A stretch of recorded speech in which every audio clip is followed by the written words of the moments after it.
साथ संगत जी, आज मैं आपसे एक ऐसी घटना साझा करने जा रहा हूं जिसने डेरा ब्यास के वातावरण को कुछ क्षणों के लिए गंभीर कर दिया और हर मौजूद दिल को सोच में डाल दिया। जब बाबा जी डेरा ब्यास पहुंचे, उसी समय एक अप्रत्याशित प्रसंग सामने आया। बाबा जी का अचानक सख्त रुख और तुरंत लिया गया निर्णय देखकर संगत अचंभित रह गई। ये केवल किसी नाराजगी की बात नहीं थी, बल्कि इसके पीछे छिपा हुआ एक गहरा संदेश था। अनुशासन का, जिम्मेदारी का और आत्मिक सजगता का। आज के इस वीडियो में मैं आपको क्रमवार बताऊंगा कि बाबा जी किस कारण से असंतुष्ट हुए, वह स्थिति कहां उत्पन्न हुई और उससे हमें क्या सीख लेनी चाहिए। इस पूरी कथा में आप देखेंगे बाबा जी का चंडीगढ़ से प्रस्थान, डेरास में आगमन, दर्शन की व्यवस्था, लंगर और सेवा से जुड़ी व्यवस्थाएं और वह क्षण जब बाबा जी ने अपने आचरण से संगत को एक मौन उपदेश दे दिया। साथ ही यह भी स्पष्ट होगा कि कैसे भजन, सिमरन, मर्यादा और पूर्ण समर्पण ही सतगुरु को सच्चा भोग लगता है। यदि आप इस घटना को केवल एक समाचार नहीं, बल्कि एक आध्यात्मिक चेतावनी और सीख के रूप में समझना चाहते हैं, तो इस वीडियो को अंत तक अवश्य देखिए।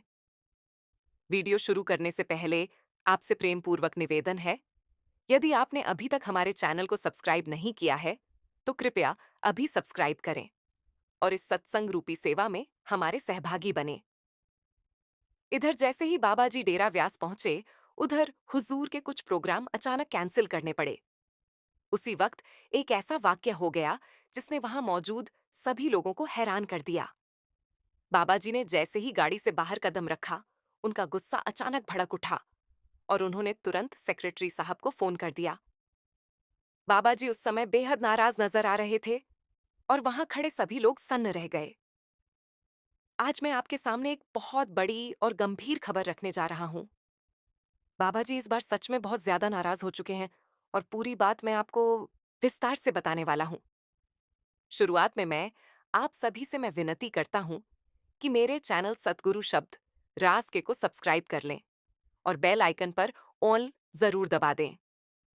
बाबा जी सबसे पहले चंडीगढ़ पहुंचे थे, जहां विदेश से आने के बाद इमिग्रेशन की प्रक्रिया पूरी की गई, क्योंकि आप सब जानते ही हैं कि बाहर से आने पर इमिग्रेशन बहुत जरूरी होता है। इमिग्रेशन करवाने के बाद बाबा जी सीधे डेरा अभ्यास के लिए रवाना हुए और ठीक समय पर करीब 3 बजे डेरा पहुंच गए। बाबा जी चंडीगढ़ से ही आए थे और जैसे ही वे विमान से उतरे, उन्होंने संगत को दर्शन दिए और फिर सीधे कोठी की ओर चले गए।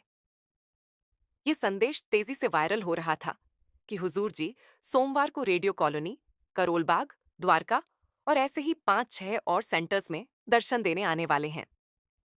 इसी वायरल मैसेज के भरोसे कई लोग कल दिल्ली भाटी भी नहीं जा पाए, क्योंकि उन्होंने सोचा कि जब हुजूर जी हमारे सेंटर ही आने वाले हैं, तो भाटी जाने की क्या जरूरत है। लेकिन मैं साफ कहना चाहता हूं कि सरप्राइज विजिट का कोई भरोसा नहीं होता। वह कब हांस-सेना में बदल जाए, इसकी कोई गारंटी नहीं होती। रात तक ऐसे मैसेज घूमते रहे और सुबह होते पूरा माहौल ही बदल गया। सत्संग घरों में संगत भी पहुंच चुकी थी और वहां सभी तरह की तैयारियां भी पूरी कर ली गई थीं। सफाई से लेकर सारी व्यवस्थाएं पूरी हो चुकी थीं। लेकिन सुबह होते ही हुजूर जी ने साफ कह दिया कि वे कहीं भी विजिट पर नहीं जा रहे हैं। उस दिन हुजूर जी कहीं चीफ गेस्ट के रूप में जरूर गए थे। उसके पीछे की वजह मैं आपको आगे बताऊंगा, लेकिन पहले कल की पूरी बात सुन लीजिए।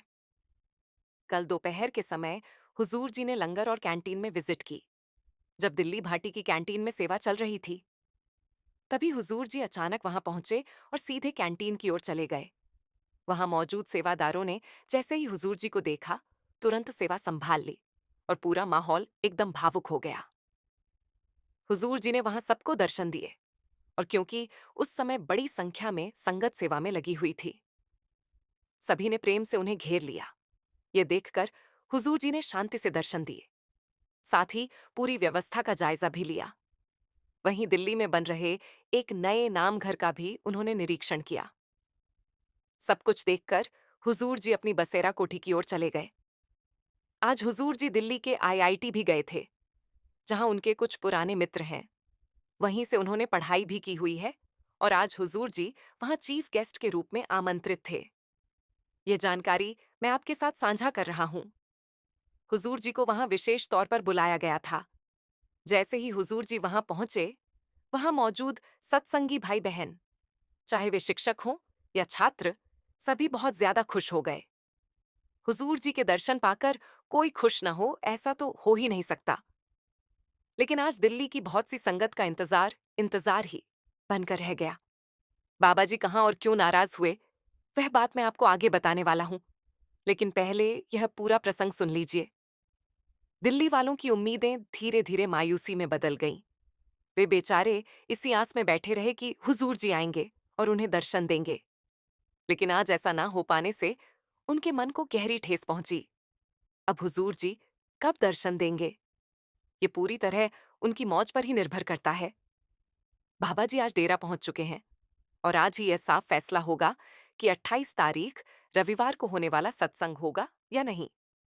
फिलहाल कार्यक्रम तय माना जा रहा है, इसीलिए कोई यह ना माने कि सत्संग रद्द हो गया है। डेरा प्रबंधन भी अभी खुलकर कुछ नहीं बता रहा है और इसके पीछे की वजह है, मैं आपको एक छोटे से उदाहरण के जरिए समझाने जा रहा हूं।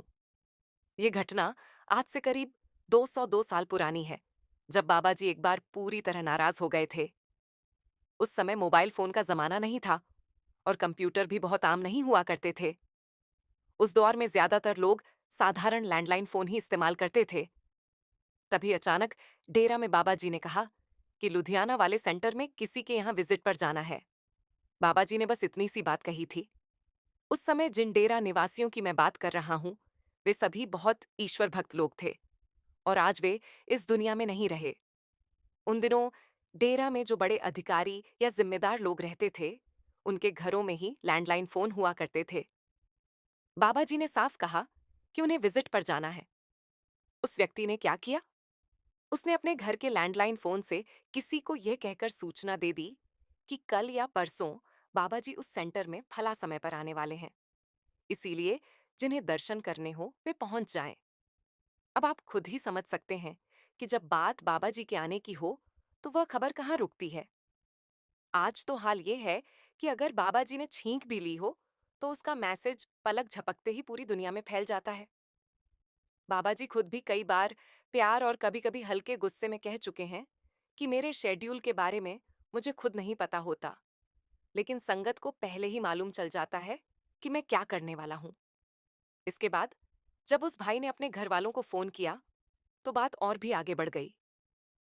घर वालों ने यह बात आगे उन्हीं लोगों को बता दी जिनके पास लैंडलाइन फोन थे। 2 ने 3 को बताया, 3 ने 4 को बताया और देखते ही देखते ये खबर फैलती चली गई। नतीजा ये हुआ कि उस सेंटर में भारी भीड़ इकट्ठा हो गई। भीड़ इतनी ज्यादा हो गई कि वहां का पूरा माहौल ही बदल गया। उस समय बाबा जी अक्सर हेलीकॉप्टर से विजिट नहीं किया करते थे, इसीलिए वे वहां कार से हाँ ही पहुंचे। जैसे ही बाबा जी कार से उतरे और उन्होंने देखा कि संगत उम्मीद से कहीं ज्यादा जमा हो चुकी है, माहौल की गंभीरता तुरंत समझ में आ गई। इतनी संगत को यह खबर आखिर पहुंची कैसे? यही बात बाबा जी के मन में भी आई। बाबा जी अब भी कार से बाहर उतर ही रहे थे कि जैसे ही उन्होंने नजर घुमाकर देखा, चारों तरफ भारी भीड़ खड़ी थी। एक पैर जो उन्होंने कार से बाहर रखा था, वहीं का वहीं वापस अंदर रख लिया। दरवाजा बंद किया और बिना रुके लौट पड़े। आज के समय में बाबा जी का स्वभाव काफी शांत हो चुका है, लेकिन उन दिनों उन्हें गुस्सा भी जल्दी आ जाया करता था। बाबा जी साफ कहते थे कि अनुशासन का मतलब अनुशासन होता है। ऐसा ही एक वाकया कभी होशियारपुर में भी हुआ था, जब बाबा जी आए, लेकिन डिसिप्लिन नहीं था और जरूरत से ज्यादा भीड़ हो गई। उस दिन भी बाबा जी जैसे आए थे, वैसे ही कार में बैठे और बिना रुके वापस चले गए। उस द्वार में बाबा जी बिल्कुल भी नहीं रुके थे, लेकिन अब बाबा जी ने काफी डील देना शुरू कर दिया है। लुधियाना वाली घटना को पूरा करके बाबा जी वहां से निकल गए और रास्ते में ही उन्होंने सेक्रेटरी साहब को फोन किया। बाबा जी ने कहा, सेक्रेटरी साहब, एक काम करना है। जवाब आया, हाँ जी, सच्चे बादशाह। बाबा जी ने कहा, ये पता करो कि ये फोन और ये खबर सबसे पहले कहाँ से चली। इसके बाद ऊपर से नीचे तक पूरी जांच शुरू हुई। एक एक व्यक्ति से पूछा जाने लगा कि उसे ये बात कहाँ से पता चली। यूं उस रोज से स्रोत तक पूछताछ होती चली गई ताकि सच्चाई सामने आ सके। ये सब मैं आपको विस्तार से बता रहा हूँ। जांच करते करते बात आखिर उस भाई तक पहुंच गई जो उस समय डेरा में ही रहता था। यहीं से साफ हो गया कि उसी ने अपने परिवार को फोन किया था। इसके बाद फोन पर फोन होते चले गए और जिसे पता नहीं भी चलना चाहिए था, उसे भी ये खबर मिल गई। वह भाई लुधियाना का रहने वाला था और आज वह इस दुनिया में नहीं है। उस समय वह डेरा में एक बड़ी जिम्मेदारी पर सेवा कर रहा था, लेकिन यह बात सामने आने के बाद उसकी वह सेवा तुरंत वापस ले ली गई। हालांकि उसने अपनी पूरी जिंदगी डेरा में ही बिताई और वहीं स्थायी रूप से रहा। बस उसकी सेवा उससे ले ली गई थी। ये बात मैं इसलिए बता रहा हूं ताकि आप समझ सके कि बाबा जी अनुशासन को लेकर कितने सख्त रहा करते थे। जब बाबा जी नाराज होते हैं तो उसके बाद सख्ती भी उतनी ही ज्यादा होती है। अभी 28 तारीख की बात को लेकर सिर्फ अटकलें चल रही हैं। इसीलिए मैं आप सबसे यही कह रहा हूं कि थोड़ा परहेज रखें। जब बात 100% कंफर्म हो जाएगी तो उसी समय इसी यूट्यूब चैनल सतगुरु शब्द रास्के पर आपको पूरी जानकारी दे दी जाएगी। फिलहाल कोई एक बात फैला रहा है, कोई दूसरी कहानी बना रहा है, इसीलिए इन अफवाहों में मत उलझिए। सच ये है कि आज सोशल मीडिया हमारे लिए कई बार मुसीबत का कारण बन जाता है। हमें तो अपना रिश्ता मालिक से जोड़ना था, हमें तो भजन सिमरन करना था। भजन सिमरन कितना हुआ यह तो हम खुद जाने, लेकिन सोशल मीडिया जरूर हमारी जिंदगी का बड़ा हिस्सा बन गया है और यहीं से हमें संभलने की जरूरत है। आज के समय में हालत ये हो गई है कि बाबा जी कहीं जाने से कुछ मिनट पहले ही उसकी जानकारी सोशल मीडिया पर फैल जाती है और फिर वह बात किसी से भी छिपी नहीं रहती। यही वह वजह है जिसकी कारण मालिक कई बार नाराज हो जाता है। अब अगले 2 दिनों में हुजूर जी के कार्यक्रम तय है। 24 तारीख को मलेशिया में और 25 दिसंबर को मनीला फिलीपींस में। अगर कोई भाई या बहन वहां मौजूद हो और प्रश्न उत्तर साथ साझा कर सके तो जरूर शेयर करें। हम इस संसार में बाबा जी की खुशी लेने आए हैं और उस खुशी का बस एक ही रास्ता है, एक ही कीमत है, ज्योति सुभावनान का। मालिक को क्या अच्छा लगता है, कैसे अच्छा लगता है, यह सब कुछ उसकी मौज और उसके भाने पर ही निर्भर करता है। जब तक वह हम पर दया नहीं करता, जब तक वह अपनी बख्शीश नहीं करता, तब तक हम भी उसकी ओर सच्चा ध्यान नहीं कर पाते। भजन सिमरन हमें रास्ता जरूर दिखाता है और वह हम पर कृपा भी करता है, लेकिन अगर वह हमारे भीतर शांति नहीं डालता और हमें सही दिशा नहीं देता, तो फिर चाहे उसने हमें कितनी ही ऊंची पदवी दे दी हो, कोई बड़ी सेवा सौंप दी हो या हमें चमकदार जिम्मेदारियां ही क्यों ना दे दी हो, उनका कोई अर्थ नहीं रह जाता। अगर उसकी दया हमारे ऊपर नहीं है तो बाकी सब कुछ अधूरा ही रहता है। अगर मालिक हमारे भीतर शांति नहीं डालना चाहता तो यह शांति उसकी कृपा के बिना कभी नहीं आ सकती। कई बार क्या होता है कि हमारा ध्यान किसी एक ही बात पर टिक जाता है। हम उसी चीज को अपने दिल और दिमाग में बसा लेते हैं। बाबा जी अक्सर कहा करते हैं कि जब कोई बात हमारे मन मुताबिक पूरी नहीं होती तो हम खुद को इतना उलझा लेते हैं, उस समस्या में इतना फंस जाते हैं कि वहां से निकलना भी मुश्किल हो जाता है। इसीलिए बाबा जी समझाते हैं कि अगर हम बार बार समस्या पर ध्यान देंगे तो समस्या और बढ़ेगी। ये बात मैं अपने अनुभव से कह रहा हूं। लेकिन अगर हम समाधान की ओर ध्यान लगाएंगे तो समाधान अपने आप मजबूत होने लगेगा। अब हम किस तरफ ध्यान देते हैं, किस चीज पर फोकस करते हैं, ये पूरी तरह हमारे ऊपर निर्भर करता है। अगर हमारे मन में ही नकारात्मकता भरी हुई है और हम बार बार वही नकारात्मक सोच दोहराते रहते हैं, तो हम ये मान लेते हैं कि शायद हमारे सोचने से किसी और पर असर पड़ेगा, जबकि हकीकत में नुकसान हमारा ही होता है। सोच आखिर आती क्यों है? क्योंकि मन का काम ही वही है, उन बातों के बारे में सोचना जो कभी हो ही नहीं सकती। इसीलिए पंजाबी में कहा गया है कि वह दिमाग मेहमानों का घर होता है, यानी खाली मन बेवजह की चिंताओं में उलझा रहता है। कहा जाता है कि खाली दिमाग कभी शैतान का घर बन जाता है। जब दिमाग के पास करने को कुछ नहीं होता तो वह ना चाहकर भी कुछ ना कुछ सोचता ही रहता है। यहीं से ओवरथिंकिंग शुरू होती है। ओवरथिंकिंग के साथ मन की रफ्तार बढ़ती जाती है और जब यह रफ्तार हद से ज्यादा बढ़ जाती है तो वही आगे चलकर तनाव और डिप्रेशन का कारण बन जाती है। आज के समय में हम सब किसी ना किसी रूप में इसी जाल में फंसे हुए हैं। आप खुद देखिए, जब हम भजन सिमरन के लिए बैठते हैं, तो 2 मिनट में ही नींद आने लगती है। ऐसा इसीलिए होता है क्योंकि हमारा मन दुनियावी बातों में इतना उलझा हुआ है कि हम उनसे बाहर निकल ही नहीं पा रहे। जब तक हम इस उलझन से बाहर नहीं आएंगे, तब तक भजन सिमरन ठीक से नहीं हो पाएगा। जब भजन सिमरन नहीं होगा, तो मन में वह शांति भी नहीं आएगी, और तब तक हम आध्यात्मिक रूप से आगे भी नहीं बढ़ पाएंगे। इसी कारण नाम और शब्द की कमाई सबसे ज्यादा जरूरी मानी गई है, क्योंकि इसी कमाई के जरिए सब कुछ हासिल होता है। मालिक हम पर कब और कैसे दया करेगा, यह उसे खुद बेहतर पता है। ये सोचने का काम हमारा नहीं है, लेकिन फिर भी हम वही बातें सोचते रहते हैं और वही काम करने लगते हैं जो उसने हमारे आत्मा तक पहुंचता है। एक वैद्य जी थे। उनकी पत्नी की आदत थी कि घर में जो सामान चाहिए होता, वह मोबाइल में लिखकर उन्हें मैसेज कर देती थी। वैद्य जी दुकान पर जाकर पहले बाबा जी का नाम लेते, फिर पत्नी ने जो सामान मैसेज में लिखा होता, उनके भाव देखते और उनका हिसाब करते।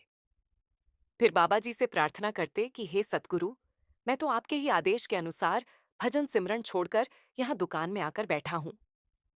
वैद्य जी कभी अपने मुंह से किसी रोगी से फीस नहीं मांगते थे। कोई देता था, कोई नहीं भी देता था।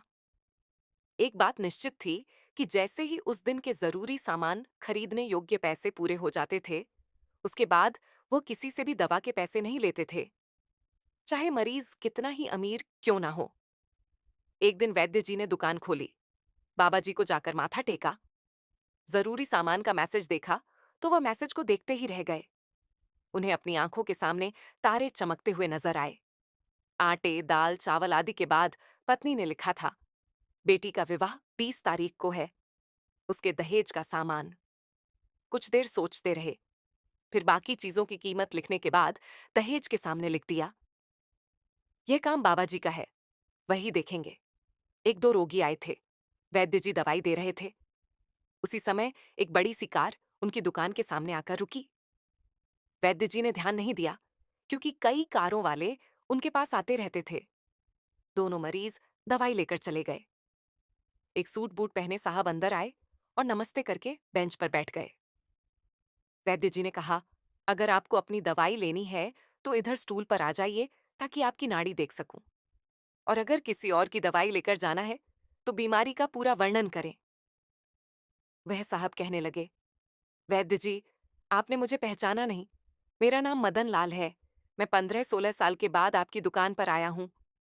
मैं आपको अपनी पिछली मुलाकात का हाल सुनाता हूं, फिर आपको सारी बात याद आ जाएगी। जब मैं पहली बार यहाँ आया था, तो मैं खुद नहीं आया था।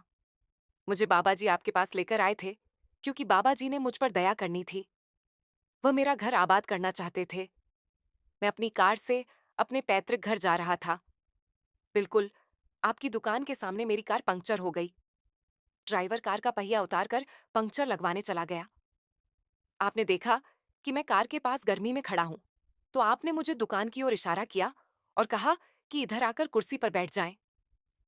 अंधा क्या चाहे दो आंखें, और मैं कुर्सी पर आकर बैठ गया। ड्राइवर ने कुछ ज्यादा ही देर लगा दी थी। एक छोटी सी बच्ची भी यहाँ आपकी मेज के पास खड़ी थी और बार बार कह रही थी, बाबा मुझे भूख लगी है। चलो ना, आप उससे कह रहे थे, बेटी थोड़ा धीरज रखो, चलते हैं। मैं सोचकर कि इतनी देर से आपके पास बैठा हूं और आप मेरे ही कारण खाना खाने भी नहीं जा रहे, मुझे कोई दवाई खरीद लेनी चाहिए, ताकि आप मेरे बैठने का भार महसूस ना करें। मैंने कहा, वैद्य जी, मैं पिछले कई साल से लंदन में रह रहा हूं। लंदन जाने से पहले मेरी शादी हो गई थी, लेकिन अब तक बच्चे के सुख से वंचित हूं। यहां भी इलाज करवाया और वहां लंदन में भी, लेकिन किस्मत ने निराशा के सिवा और कुछ नहीं दिया। आपने कहा था, आप निराश ना हो, उसके घर में किसी चीज की कमी नहीं है। आस औलाद, धन दौलत, सुख दुख, ताकि मुश्किल वक्त में वह हमारे काम आ सके। पर मजे की बात तो यह होती है कि मुश्किल वक्त में हम अकेले ही होते हैं। इसीलिए नहीं कि लोग मतलबी हैं, बल्कि इसीलिए कि हमने उनसे उम्मीदें लगा रखी हैं। उम्मीद रखो तो बस ईश्वर से रखो, वह कभी नाद नहीं होने देगा। दुनिया बुरी है।